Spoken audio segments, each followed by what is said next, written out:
Everybody, how you doing? It is, what is it? It's Wednesday, May 17th. Checking the calendar. It is 10:36 on the East Coast, coming to you from Virginia. What's happening? Let me tell you what I'm reading and watching today. Biden, our president of the United States of America, is off to Hiroshima, Japan.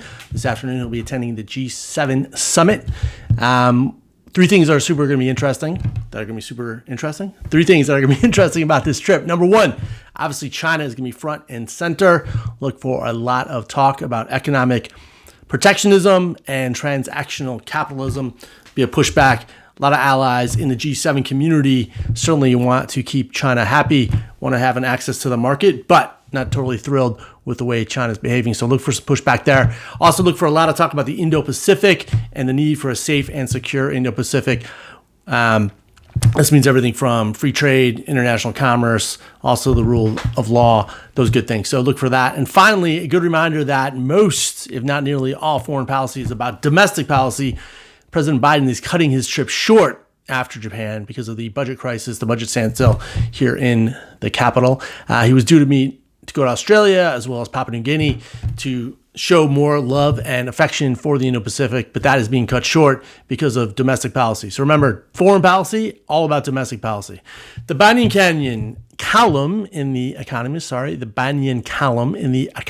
say that three times, has a story out today looking at Hong Kong versus Singapore. And the columnist says Singapore is the best over the two. I concur. Singapore for the long term. Go to Singapore. Bloomberg has a story on Codelco. Codelco is the Chile state-owned copper miner. They're running into huge demands. Copper, as you know, is one of the key minerals needed for electrical gentrification, electrical transmission. Without copper, you can't have a modern green economy.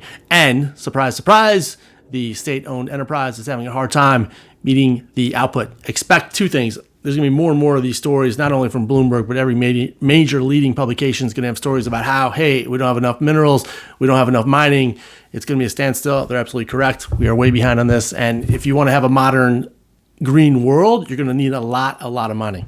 Secondly, this need for state-owned enterprises versus private, it's going to come up more and more. You're already seeing other South American countries that have large deposits of, say, lithium, saying that they're going to make them a state-owned enterprise. So going to be a classic two parallel situation here. The need for more minerals, the need for more mining, and who's going to own that? It's going to be state-owned or going to be private. So this is going to be a decade-long story.